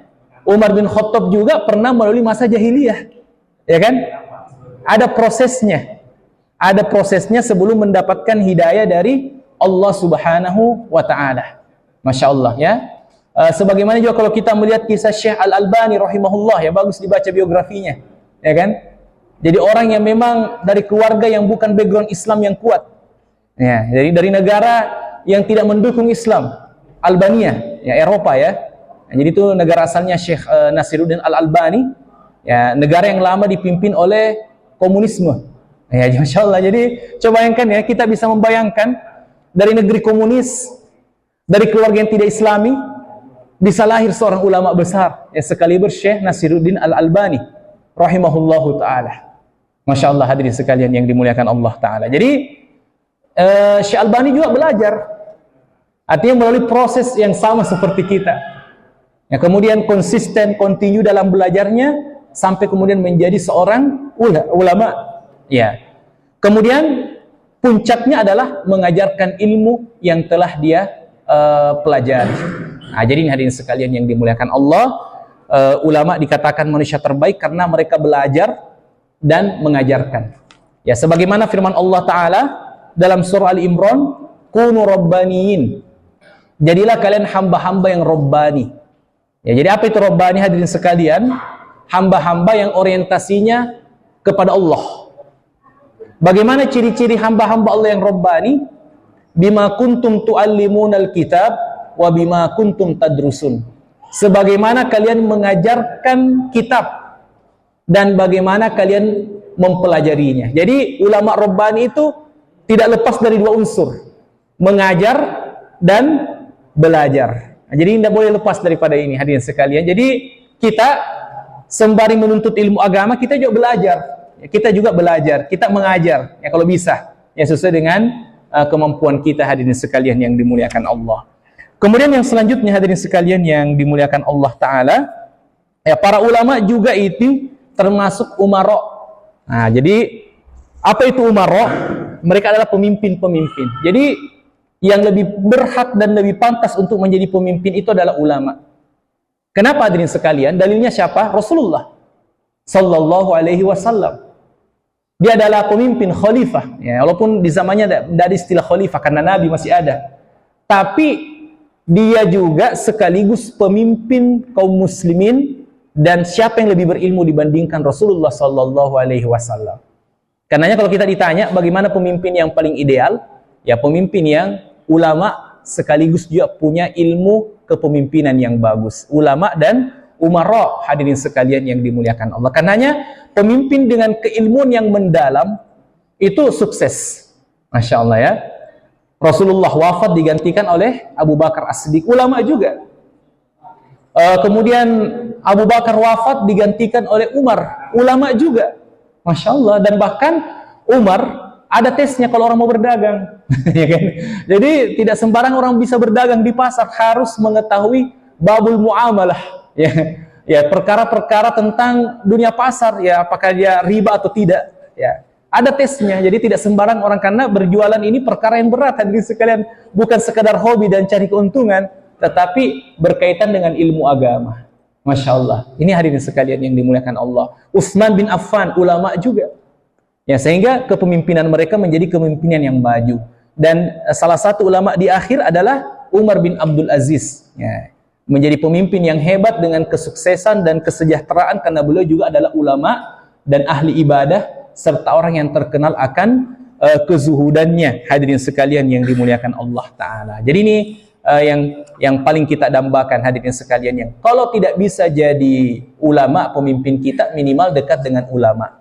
Ya, dekat dengan ulama, menerima arahan dan bimbingan dari para ulama, maka ini insya Allah menjadi paduan yang sangat luar biasa dalam menuntut ilmu agama. Yang menjadi masalah kalau pemimpin kita tidak senang dengan ulama. Ini yang menjadi masalah, hadirin sekalian yang dimuliakan Allah Ta'ala. Kemudian yang selanjutnya, para ulama ini didoakan oleh penduduk langit dan bumi. Masya Allah ya. Para ulama dan penuntut ilmu ya akan didoakan oleh penduduk langit dan bumi. Masya Allah, kita biasa kadang titip doa sama teman, satu orang dikabulkan, Masya Allah, luar biasa, satu orang ya. Bagaimana kalau seluruh penduduk langit dan bumi yang mendoakan kepada kita? Dari sahabat yang mulia, hadirin sekalian yang dimuliakan Allah, Abu Umamah Al-Bahili, beliau berkata, "Dzukira li Rasulillah sallallahu alaihi wasallam rajulan." Dikatakan kepada Nabi sallallahu alaihi wasallam tentang dua pemuda. Ahaduhuma abidun. Salah satu di antaranya adalah ahli ibadah. Ya, salah satu di antaranya ahli ibadah, wal akhar alim. Yang satunya lagi adalah alim. Maksudnya sahabat ini bertanya, yang mana lebih utama? Ahli ibadah atau ahli agama atau orang yang berilmu? Yang mana lebih utama? Artinya yang mana lebih tinggi kedudukannya di sisi Allah Subhanahu wa taala? Faqala Rasulullah sallallahu alaihi wasallam, maka Rasulullah sallallahu alaihi wasallam bersabda, fadlul alim 'alal 'abid. Keutamaan ulama dibandingkan ahli ibadah, ya perbandingannya kafadli 'ala adnakum. Perbandingannya sama antara diriku dengan orang yang paling rendah dibandingkan kalian. Masya Allah. Jadi ibaratnya kalau mau dibanding-bandingkan, orang berilmu itu seperti kedudukannya Nabi, ahli ibadah adalah orang yang paling rendah kualitasnya dari para sahabat. Jauh sekali bedanya antara ahlu ibadah dengan ahlul ilm, hadirin sekalian yang dimuliakan Allah. Kenapa hadirin sekalian? Karena ahlu ibadah kalau tidak ada ilmunya bahaya, ya, bisa jatuh kepada kesesatan, hadirin sekalian yang dimuliakan Allah. Karena jangan sampai ibadahnya yang banyak dianggapnya sebagai keutamaan, ternyata kesalahan yang besar. Ya, karena sebagian ahli bid'ah itu ahli ibadah juga, ya kan? Ya, tapi ibadahnya ibadah bid'ah. Ya, karenanya kalau kita sebagai dai, yang mana lebih berat untuk didakwahi, ahli bid'ah atau ahli maksiat? Ya, lebih berat mendakwahi ahli bid'ah, hadirin sekalian. Kenapa hadirin sekalian yang dimuliakan Allah? Karena ahli bid'ah ini menganggap dirinya sudah benar dengan ibadah-ibadahnya, dan setiap dia melakukan ibadah merasa bangga, merasa benar. Adapun ahli maksiat, hadirin sekalian, setiap selesai bermaksiat pasti dia menyesal, ya kan? Ya, jadi kalau pelaku maksiat habis bermaksiat menyesal, bahkan kadang minder bergaul dengan ustaz karena merasa kotor, hadirin sekalian yang tapi kalau dirangkul dengan baik, insya Allah dia bisa mendapatkan jalan petunjuk yang benar. Nah, jadi ini hadirin sekalian. Kemudian Rasulullah sallallahu alaihi wasallam melanjutkan sabdanya, innallaha wa malaikatahu wa ahlas samawati wal aradin. Sesungguhnya para malaikat dan penduduk langit dan penduduk bumi, ya, hatta namla fi juhriha, sampai semut dalam persembunyiannya, dalam lubangnya. Ini semut kayaknya lebih banyak jumlahnya dibandingkan manusia, ya. Ya. Wa hattal hut, sampai ikan-ikan di lautan. La yusalluna ala muallimin nasil khair. Mereka semua mendoakan kepada orang-orang yang mengajarkan kebaikan. Jadi coba bayangkan, penduduk langit, penduduk bumi, semut, ikan di lautan, semuanya mendoakan kebaikan kepada orang-orang yang mengajarkan ilmu. Masya Allah. Jadi ini hadirin sekalian, dan ini menjadi motivasi bagi kita untuk mengajarkan ilmu, minimal mengajarkan Al-Quran. Masya Allah. Jadi di sini Masya Allah kesempatan untuk belajar ilmu agama, belajar Al-Quran dengan dari orang Arab langsung ya, atau dari ustadz yang mumpuni, kemudian pulang nanti ke Indo mengajarkan Al-Quran. Masya Allah. Jadi ada ulama ya di Madinah, di Masjid Nabawi, dia mulai dari mudanya sampai tuanya tidak pernah beranjak dari majelisnya mengajarkan Al-Quran sampai akhir hayatnya. Ya, mengapa mereka fokus ya pada mengajarkan ilmu Al-Quran? Karena termotivasi dari hadis, khairukum man ta'allamal Quran wa 'allamah. Ya, sebaik-baik manusia di antara kalian adalah orang yang mempelajari Al-Quran dan mengajarkannya. Ini Masya Allah sudah lebih daripada cukup. Ya, kalau kita mengajarkan Al-Quran. Dan memang kalau kita melihat kondisi medan dakwah, ya, kalau mendakwahi orang-orang awam, biasanya kalau kita bilang kajian, sebagian fobia, ya, sebagian pikirannya berat, ya, kajian ya berat. Tapi kalau kita mengatakan ayo belajar Al-Quran, ya, semuanya pasti menerima karena tidak ada perbedaan, ya, entah apa ormasnya, apa jamaahnya, pasti semuanya mau belajar Al-Quran. Setelah diajarkan Al-Quran, barulah kita bisa menyisipkan ilmu-ilmu tauhid, ya, sehingga ilmu Al-Quran itu bisa menjadi jembatan perdana sebelum mempelajari ilmu yang lain yang tak kalah pentingnya daripada ilmu Al-Quran itu sendiri, itu ilmu tauhid atau ilmu akidah, hadirin sekalian yang dimuliakan Allah. Kemudian yang selanjutnya, keutamaan para ulama atau penuntut ilmu agama, malaikat akan merendahkan sayap-sayap mereka kepada para penuntut ilmu. Ya, sebagaimana yang kita bahas pada pekan yang lalu, ya, pada 2 pekan yang lalu, bahwasanya malaikat merendahkan sayap-sayapnya. Mengapa? Sebagai bentuk penghormatannya, ya, bentuk ketawaduannya kepada para penuntut ilmu agama. Masya Allah, ya. Jadi ini hadirin sekalian. Yang kedelapan, dijauhkan dari laknat dan murka Allah. Ya, dijauhkan dari laknat dan murka Allah. Ya, dari sahabat yang mulia Abu Hurairah radhiyallahu anhu, beliau mengatakan, sami'tu Rasulullah sallallahu alaihi wasallam yaqul, saya mendengar Rasulullah sallallahu alaihi wasallam bersabda, ala inna dunya mal'unah, ketahuilah bahwa dunia itu terlaknat. Masya Allah, ya. Jadi dunia itu terlaknat, hadirin sekalian. Mal'unun ma fiha, bahkan apa yang ada di dalamnya itu terlaknat. Illa, kecuali. Jadi ada beberapa penyebab yang menjadikan dunia itu tidak terlaknat. Apa? Zikrullah, ya, mengingat Allah subhanahu wa ta'ala. Masya Allah. Jadi mengapa dunia ini tidak dilaknat? Karena masih banyak orang-orang yang mengingat Allah di dalamnya. Nah, ini bahaya ya, kalau contohnya ada tempat, ada kampung, tidak diingat lagi nama Allah di dalamnya. Itu bisa mendatangkan malapetaka yang besar dari Allah subhanahu wa ta'ala. Karenanya kita bersyukur dengan orang-orang yang banyak berzikir, karena menghindarkan dari laknat Allah. Ya, termasuk ya kajian. Jadi zikir itu tidak mesti ya zikirkan, ada juga zikir jamaah itu kan tidak ada dalilnya. Hadirin sekalian yang dimuliakan Allah. Ya, karena Rasulullah tidak membimbing sahabatnya untuk berzikir, tapi zikir dengan zikir masing-masing. Kajian juga zikir, karena mulai dari materi yang dibuka oleh hostnya sampai doa kafaratul majelis, ya, ada nggak di antara kita yang bisa menghitung berapa kali disebut nama Allah di dalamnya? Ya, tidak terhitung, ya, tidak terhitung. Ya, jadi Masya Allah, jadi selama masih ada kajian, ya, banyak kajian di sebuah tempat, ya, itu insya Allah menghindarkan dari malapetaka dan bencana. Ya, jadi ada satu tempat yang kami ketahui dapat musibah, ya, ada satu tempat yang kami ketahui dapat musibah. Salah satu penyebabnya terlalu banyak, ya, kajian-kajian yang ditolak di tempat tersebut, ya, sehingga Allah mendatangkan musibah. Ini sesuai dengan hadis Rasulullah sallallahu alaihi wasallam, ya, wa ma walahu wa alimun au muta'allim, dan semisalnya. Jadi yang menghindari kita dari malapetaka setelah izin dari Allah adalah zikrullah dan alim. ya para ulama.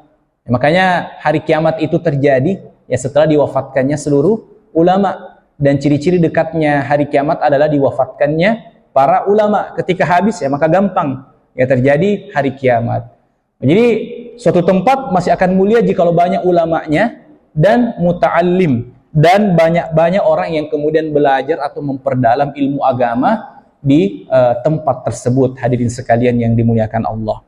Kemudian yang selanjutnya, sarana mendapatkan ilmu ya. Sarana mendapatkan ilmu, bagaimana caranya supaya kita mendapatkan ilmu. Yang pertama adalah menghadiri majelis ilmu. Masya Allah, sebagaimana yang kita laksanakan saat ini, menghadiri majelis ilmu. Masya Allah ya. Jadi beda pahalanya antara orang yang mendengarkan ilmu lewat YouTube atau live dengan orang yang menghadiri ilmu secara langsung ya. Karena berkata Imam Bukhari rahimahullah, al-ilmu yu'tah wala ya'tih ya. Ilmu itu didatangi, bukan ilmu yang mendatangi kita. Dan Imam Bukhari pernah bermasalah dengan pemimpin di negerinya ya. Kalau kita tahu nama negeri asalnya Imam Bukhari itu adalah Uzbekistan. Jadi bukan orang Arab juga. Ya, Syalbani bukan orang Arab. Ya. Imam Al-Bukhari juga bukan orang Arab juga, orang Rusia, ya, orang Uzbek, ya kan? Ya, jadi beliau itu dari sana lahirnya. Ya, kalau kita melihat silsilah keturunannya Imam Bukhari itu keturunan Majusi dia. Ya, ada nenek moyangnya namanya Bardizbah. Ya, Bardizbah kemudian setelahnya masuk Islam, kemudian melakukan perjalanan menuntut ilmu agama. Masya Allah jauhnya ya. Kira-kira berapa jam naik pesawat antara Uzbek dengan Mekah itu. Ya, dan dulu kayaknya belum ada kendaraan, jalan kaki, hadirin sekalian yang dimuliakan Allah, ya beratnya ya. Menuntut ilmu di zaman dahulu, hadirin sekalian. Kemudian Masya Allah beliau diberikan taufik untuk membuat kitab tersuci kedua setelah Al-Quran Al-Karim, yaitu Sahih Bukhari. Berawal dari mimpi. Jadi beliau pernah bermimpi ya, melihat jasad Rasulullah digerogoti oleh lalat. Jadi mimpinya Imam Bukhari pernah melihat dalam mimpinya jasad Rasulullah digerogoti oleh lalat. Maka Imam Bukhari mengambil kipas dan mengusir lalat-lalat itu. Ya, kemudian dia konsultasi kepada gurunya, maka gurunya mengatakan, menafsirkan mimpinya bahwa hadis Nabi digerogoti oleh hadis-hadis palsu. Dan jadi lalat itu ibarat hadis-hadis palsu yang menutupi jasad Nabi sallallahu alaihi wasallam. Maka Imam Bukhari mengusirnya, maka gurunya merekomendasikan mulai saat ini buat hadis yang sahih, yang mana kita tidak membutuhkan lagi mengetahui bagaimana kekuatan hadisnya. Ya, jadi orang-orang mencukupkan dengan membaca kitabmu saja ya, tanpa harus apa derajatnya, karena semua yang dikumpulkan Imam Bukhari itu adalah sahih. Ya, semenjak saat itu mulailah beliau mengawali perjalanannya menuntut ilmu agama, mencari hadis, mengumpulkan hadis-hadis yang sahih, ya, sehingga menghindarkan kaum muslimin dari hadis-hadis yang palsu, hadirin sekalian yang dimuliakan Allah Ta'ala. Jadi Masya Allah, banyak negara yang dikelilingi oleh beliau, ya bukan traveling ya, bukan, tapi menuntut ilmu agama, ya, mengumpulkan hadis-hadis. Ya, jadi beliau ini Masya Allah, kalau kita buka Sahih Bukhari, bahkan ada aplikasi satu majelis. Tapi satu hadis itu kadang beda negara ya, dikumpulkan dalam waktu yang sangat panjang. Ketika beliau sudah pulang ke negeri asalnya, Uzbekistan, hadirin sekalian, beliau diminta oleh pemimpin untuk mengajarkan hadis kepada anaknya. Ya, diundang ke istana, tapi beliau menolak. Ya, beliau menolak dengan prinsip ini, ilmu itu didatangi, tidak mendatangi. Walaupun boleh kalau kita nonton YouTube daripada tidak nonton sama sekali, ya kan? Tapi kalau kita melihat afdoliyahnya, lebih afdol menghadiri majelis ilmu. Kenapa, hadirin sekalian? Banyak pengorbanannya, ya kan? Ya, tingkat kesulitannya berat. Ya, sebagaimana kaidah mengatakan, al-ajru ala qadril masyaqqah. Balasan itu disesuaikan dengan tingkat kesulitannya. Ya, jadi di sini kita datang ada jihadnya juga, ada jihad hartanya juga, ya kan? Ada ongkos.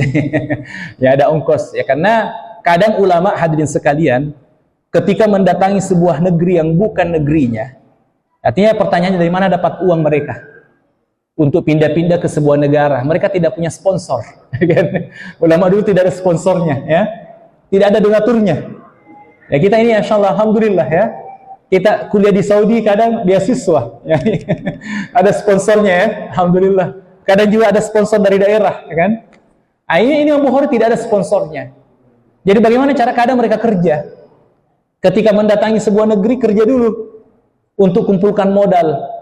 Setelah modalnya terkumpul, itu dipakai makan, ya kan? Dipakai makan, biayanya kalau kemana-mana menghadiri majelis para ulama, hadirin sekalian yang dimuliakan Allah Ta'ala. Nah, ketika beliau pulang ke Uzbekistan, ya, beliau disuruh oleh Amir untuk mengajarkan, tapi dia menolak karena prinsip ini. Jadi ini hadirin sekalian. Dan berjalan dari rumah menuju majelis itu juga pahala. Menahan kantuk itu juga pahala. Menahan lapar itu juga pahala. Bertahan dengan model duduk, ya, sabar duduk itu juga pahala, ya, semuanya bernilai pahala yang besar di sisi Allah Subhanahu wa taala, ya. Dan majelis ilmu itu hampir semuanya tidak ada bagi-bagi amplop. Biasa kalau kita ikut acara-acara pemerintahan, biasa ada yang ditandatangani, ada yang cair setelahnya kan, ada yang ditunggu-tunggu kan. Nah, ini tidak ada, Masya Allah. Jadi memang keikhlasan kita, ya, yang besar di sisi Allah Subhanahu wa taala, yang menghadiri majelis ilmu. Nanti insyaallah siapa tahu ada waktu kita akan mengajarkan tentang adab-adab dalam bermajelis, ya, supaya majelis kita ini bukan sekedar duduk-duduk belaka, tapi ada nilai pahalanya. Kemudian banyak membaca. Masya Allah, banyak membaca. Jadi untuk menuntut ilmu agama itu banyak membaca buku-buku para ulama. Karenanya mari memotivasi diri belajar bahasa Arab, kan? Supaya kita bisa membaca buku ulama, ya, dari aslinya. Ya, kalau tidak bisa minimal buku-buku yang sudah diterjemahkan, dan alhamdulillah sudah banyak ustadz-ustadz kita yang menerjemahkan buku-buku bahasa Arab ke dalam bahasa Indonesia. Itu semata-mata untuk memudahkan kita, ya, untuk belajar atau memperdalam ilmu agama. Jadi ini hadirin sekalian yang dimuliakan Allah. Jadi biasanya kalau kita pulang, ya, mungkin sebelum tidur, ya, bagus kita membaca, ya, buku-buku para ulama. Kemudian yang selanjutnya mendengarkan ceramah, ya, kaset. Ini alternatif, ya, mendengarkan kaset ceramah. Sekarang sudah tidak zaman lagi kayaknya, ya. Jadi sudah bukan lagi zamannya. Ini kayaknya buku ini ditulis pada saat masih tren kaset ceramah kayaknya. Nah, sekarang bisa juga YouTube. Ya, kalau contohnya safar, ada yang perjalanan dinas atau sambil kerja cuci mobil, ya, buka YouTube, itu insya Allah kita bisa dengarkan ceramah, ya, dari para ustadz-ustadz. Kemudian yang keempat adalah banyak bertanya kepada ustadz, ya, banyak bertanya kepada ulama, ya, sebagaimana firman Allah Subhanahu wa taala, fas'alu ahla dzikri in kuntum la ta'lamun. Bertanyalah kepada orang-orang yang berilmu jikalau engkau tidak mengetahuinya, ya. Berkata para ulama, ya, bahwasanya al-ilmu khizanah. Ilmu itu adalah ibarat lemari. Ya, kalau dalam bahasa Indonesia khazanah. Ya, khizanah itu kan lemari, ya. Dalam bahasa kita ada namanya khazanah. Ya. Wa miftahu hal mas'alah. Dan kuncinya untuk membuka lemari itu adalah masalah, pertanyaan. Jadi sebenarnya banyak ustadz, banyak ilmunya, tapi karena tidak pernah ditanya, ya kan? Akhirnya kita tidak mendapatkan ilmu yang banyak dari ustadz tersebut. Karenanya banyak-banyak bertanya, hadirin sekalian yang dimuliakan Allah. Ada salah seorang ulama, Masya Allah, beliau semua pertanyaannya beliau catat. Dan jawaban dari syekhnya juga dicatat. Jadi setelah sekian lama terkumpul, dijadikan satu buku. Masya Allah, ternyata bukunya sangat bermanfaat. Ada ulama seperti itu. Ya, jadi semua pertanyaannya dia catat, jawaban ustadznya juga dicatat, kemudian dirangkum menjadi satu buku. Masya Allah. Jadi ini luar biasa hadirin sekalian yang dimuliakan Allah Ta'ala. Inilah mungkin yang dapat kami sampaikan pada kesempatan pagi hari ini. Mudah-mudahan memberikan faidah dan manfaat yang banyak kepada kita semua. Baik, sebelum kita menutup majelis, mungkin ada yang ingin bertanya atau berdiskusi seputar materi yang telah kami sampaikan. Silahkan. Pertanyaan yang pertama tentang zina, ya. Apakah zina itu ada tingkatan-tingkatannya? Ya. Baik, ada, ya. Jadi ada namanya zina mata. Artinya walaupun tidak yang maksud dengan zina puncaknya adalah berhubungan badan. Ya, berhubungan badan. Dan ada muqaddimahnya. Ada tingkatan, ada muqaddimahnya, yang antaranya adalah zina mata. Dan kata para ulama hadirin sekalian yang dimuliakan Allah, zina mata ini bisa mengantarkan kita pada perzinahan yang sebenarnya. Karenanya dalam syariat laki-laki diperintahkan untuk menundukkan pandangan, ya. Sebagaimana perkataan para ulama, dari mata turun ke hati, ya. Dari hati dieksekusi oleh kemaluan, karena semuanya berawal dari mata. Karenanya dalam syariat Islam, dalam ilmu usul fikih ada namanya saddun lizzari'ah, tindakan preventif untuk menghindarkan kita pada hal-hal yang lebih buruk. Ya, termasuk diantaranya adalah menundukkan pandangan untuk menjauhkan kita dari perbuatan zina. Ya, jadi ini diantara makna wala taqrabuz zina, jangan dekati zina, karena melihat hal-hal yang diharamkan ini adalah hal-hal yang bisa mendekatkan kita pada zina. Jadi pintu-pintu yang bisa menghantarkan kita pada zina. Di antaranya juga adalah berjabat tangan kepada wanita yang bukan mahram. Ini juga bisa menghantarkan kita pada zina, ya, karena kita sebagai laki-laki yang normal, ya, sentuhannya terasa berbeda, ya kan? Ya, kalau laki-laki kan kayak parutan, ya, yang tidak ada rasa, ya. Kalau yang bukan mahram itu tentu saja bisa menimbulkan syahwat, ya. Ya, betul. Termasuk juga ya wanita, mengapa diharamkan memakai wangi-wangian ketika keluar dari rumah, ya kan?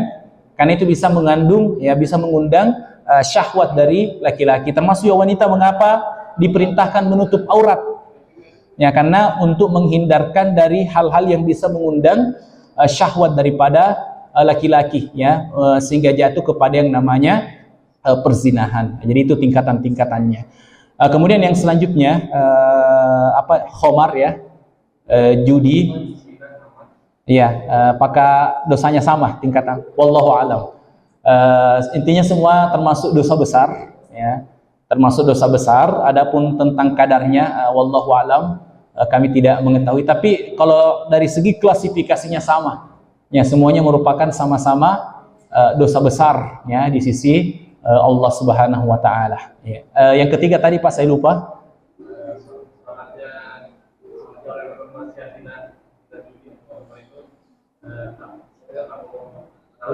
Masya Allah. Baik, kami belum pernah dengar, ya, kami belum pernah tentang orang yang melakukan zina. Yang kami dengar bahwasanya barang siapa yang mendatangi dukun, ya, mau cek khodam, ya, sekarang kan lagi tren, ya, ya, cek khodam, ya, barang siapa yang mendatangi dukun, ya, maka tidak diterima, ya, sholatnya selama 40 hari. Tapi bukan berarti tidak boleh sholat sama sekali. Artinya kan sholat itu ada kewajiban, ada pahala, ya, sholat ada kewajiban, ada pahala. Jadi orang yang mendatangi dukun, ya, jangan gitu, tidak usah sholat, tidak usah ke masjid, ya, tetap sholat, karena akan menggugurkan kewajibannya sehingga tidak berdosa, tapi tidak dapat pahalanya selama 40 hari. Ya, tidak dapat pahalanya selama 40 hari, karena kalau sudah datang ke dukun, baru tidak sholat lagi, bertambah lagi dosanya selama 40 hari.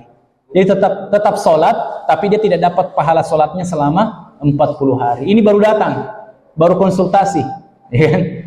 Nah, kalau mempercayainya, nah ini mengingkari Allah dan Rasulnya. Nah, jadi ini bahaya kesyirikan, bahaya mendatangi dukun, ya. Adapun kalau sholat, ya, adapun kalau zina, maksiat, maka insya Allah tetap diterima pahala sholatnya, ya, di sisi Allah Subhanahu Wa Taala, sebatas yang kami ketahui. Ya, bahkan saya pernah dengar, ya, ada salah seorang dai, walaupun agak ekstrim perkataannya, dia mengatakan, walaupun kalau engkau habis berzina, tiba waktu sholat, tetaplah sholat. Ya, tetaplah sholat. Yang menunjukkan pentingnya kepada kita tentang sholat. Walaupun pelaku maksiat itu paling berat untuk sholat. Ya, jadi orang yang banyak dosanya itu berat sekali hatinya untuk sholat. Tapi kalau dia mampu, itu lebih bagus. Mudah-mudahan sholatnya bisa menghindarkannya atau mengurangi kadar perbuatan dosanya. Karena Allah Ta'ala berfirman, innas sholata tanha anil fahsya'i wal munkar. Sesungguhnya sholat itu mencegah pelakunya dari perbuatan keji dan mungkar. Ya, jadi ada yang mengatakan, Pak Ustadz, ada orang yang sholat tapi masih melakukan perbuatan tidak terpuji. Ada begitu, ya, ada kenyataannya. Tapi coba bayangkan kalau dia tidak sholat, pasti lebih besar perbuatan keji dan mungkarnya. Ya, jadi kalau dia konsisten dengan sholatnya, lambat laun sedikit demi sedikit, perbuatan keji dan mungkarnya akan habis insyaallah ya, karena fadilah dan keutamaan daripada orang-orang yang melaksanakan daripada salat itu sendiri. Bahkan hadirin sekalian, Allah Ta'ala berfirman, innal hasanati yudhibnas sayyiat. Sesungguhnya kebaikan-kebaikan ya, termasuk diantaranya salat, menghapuskan dosa-dosa kita. Masya Allah. Jadi kalau sudah berzina tidak salat lagi, ya Masya Allah ya, maka habis. Maka dia akan menjadi orang yang sangat merugi. Wallahu a'lam, itu yang kami pahami Pak. Baik, ada lagi silahkan. Jadi jimat ya, hadirin sekalian yang dimuliakan Allah Ta'ala, itu termasuk kesyirikan karena menghilangkan rasa tawakal kita kepada Allah Subhanahu wa Ta'ala. Jadi harusnya kita bertawakal kepada Allah, tapi kita lebih bertawakal kepada benda-benda yang kita simpan di rumah yang dengan tujuan menghindarkan kita dari mudarat. Ya kan, biasa itu orang memasang jimat itu adalah menghindarkan pengaruh-pengaruh buruk ya, pengaruh negatif. Walillahil izzah. Padahal sumber kekuatan itu adalah Allah. Nah, tujuan juga orang menaruh jimat-jimat adalah mendatangkan rezeki. Padahal sumber rezeki itu adalah dari Allah Subhanahu wa Ta'ala. Nah, kemudian bagaimana dengan ya kondisi tadi Bapak ya? Yang paling utama sebenarnya akidah, keyakinan. Kalau tidak percaya itu yang jauh lebih utama. Ya, tapi tidak cukup dengan keyakinan, tapi diaplikasikan dengan perbuatan. Ya, karena iman itu kan ada 3 ya. Al-qaulu bil lisan, diucapkan dengan lisan, at-tasdiqu bil qalbi, diyakini dengan hati, dan yang ketiga adalah al-amalu bil jawarih, ya, diterapkan dengan anggota badan. Nah, jadi alhamdulillah sudah tidak diyakini lagi. Nah, kalau didapat lebih afdolnya untuk kemudian dibinasakan atau dimusnahkan, karena kalau didapat sama yang lain ada mudaratnya atau dilihat oleh yang lain, bisa dijadikan sebagai hujjah atau hukum ya. Dan ketika kita mendapatkannya dan membakarnya, itu menunjukkan bahwa konsistensi kita terhadap akidah yang benar. Wallahu a'lam, Pak. Itu yang kami pahami. Ya. Bagaimana bisa istiqomah? Artinya supaya tetap berada dalam ketaatan dan tidak jatuh kepada kemaksiatan. Artinya biasanya kadang kita, ya memang kondisi manusia seperti itu. Bahkan para sahabat pun juga mengakuinya. Ya, sahabat pernah curhat ketika berada di majelisnya Nabi Muhammad SAW, seakan-akan dia melihat surga. Masya Allah, artinya saking ademnya, saking tenangnya perasaannya ketika tidak bermajelis, ya maka dia kemudian merasakan suasana dan hal yang berbeda. Nah, jadi ini hadirin sekalian, karenanya Imam Bukhari rahimahullahu ta'ala ya, menulis dalam babnya, al-imanu yazidu bit ta'ah. Iman itu bertambah dengan ketaatan-ketaatan. Artinya kalau ingin menjaga keimanan adalah perbanyak ketaatan-ketaatan kita kepada Allah Subhanahu wa Ta'ala. Atau bahasa lainnya, sibukkan diri dengan kebaikan-kebaikan. Karena kalau tidak disibukkan dengan kebaikan-kebaikan, maka keburukan-keburukan yang akan mengganti kebaikan-kebaikan tersebut. Biasanya kalau anak muda mereka kadang bermaksiat itu pada saat malam hari, ya kan? Ya, karena biasa banyak pikiran, ya, pikiran yang aneh-aneh. Ya, daripada bengong, menghayal, maka lebih baik dia membaca Al-Quran atau membaca buku-buku para ulama sampai tertidur. Itu adalah sebuah kenikmatan, hadirin sekalian yang dimuliakan Allah. Kemudian yang kedua adalah memperhatikan teman.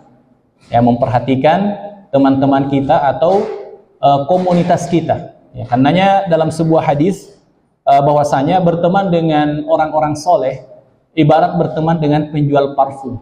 Ya, jadi berteman dengan orang-orang soleh ibarat berteman dengan penjual parfum. Jadi kita harus selektif dalam memilih teman. Karena sehebat apapun iman kita, kalau kita berteman dengan orang-orang yang jauh dari agama, maka pasti ada pengaruhnya, walaupun tidak semuanya. Karenanya Nabi mengatakan selektif dalam memilih teman. Ya, berteman dengan orang soleh seperti berteman dengan penjual parfum. Keuntungan paling minimum adalah mencium bau yang wangi, maksimal dapat parfum gratis. Ya. Berteman dengan orang yang buruk seperti berteman dengan pandai besi. Ya, bukan kita mencelah profesinya ya, tapi efek yang ditimbulkan. Ya, kerugian minimum mencium bau yang tidak sedap, dan maksimal bisa terkena percikan kepada pakaian kita. Ya, termasuk di sini juga harus berhati-hati ya, karena tidak semuanya orang bekerja itu juga punya niat baik. Ya, ada juga yang bengkok ya. Nah, termasuk juga tidak semua juga orang-orang di sini juga bagus, ada juga yang tidak bagus. Karenanya kita membutuhkan filter ya untuk membentengi diri dari pengaruh-pengaruh yang negatif dalam pertemanan. Nah, jadi seperti itu. Yang ketiga yang tak kalah pentingnya adalah meminta doa kepada Allah Subhanahu wa taala. Rasulullah mengajarkan kepada kita doa, ya muqallibal qulub, sabbit qalbi ala dinik, wa ya musarrifal qulub, sarrif qalbi ala taatik. Wahai Allah yang Maha membolak-balikkan hati, ya, teguhkanlah hati ini dalam agamamu, dan wahai Allah yang menggerakkan hati, arahkanlah hati ini untuk senantiasa berada dalam ketaatanmu. Nah, jadi ini beberapa tips ya, agar kita tetap istiqomah baik di hadapan manusia maupun pada saat kita kemudian bersendirian. Yang kedua tentang motivasi untuk menghafal Al-Quran ya. Motivasi untuk menghafal Al-Quran, yaitu pertama juga doa kepada Allah Subhanahu wa taala, karena itu adalah taufik dari Allah Subhanahu wa taala. Kemudian yang selanjutnya, menghafal Al-Quran itu memang harus ada waktu khusus. Jadi berat seseorang menghafal Al-Quran kalau sisa-sisa waktunya. Jadi harus ada waktu yang tidak boleh diganggu. Contohnya kalau kita pekerja di sini, cari waktu kosong yang stabil. Ya, bukan yang kadang kerja kadang tidak. Ya, contoh kalau saya biasanya habis sholat subuh, itu bisa momen setelah selesai sholat subuh sampai isyraq. Itu momen bagi kita untuk menghafal Al-Quran. Ya, atau mungkin antara maghrib dan isya. Walaupun sedikit demi sedikit, ya, sedikit demi sedikit ayat yang kita hafalkan, jikalau konsisten, maka insya Allah hasilnya akan lebih baik. Ya, sebagaimana hadis Nabi SAW, khairul a'mali adwamuha wa in qallah.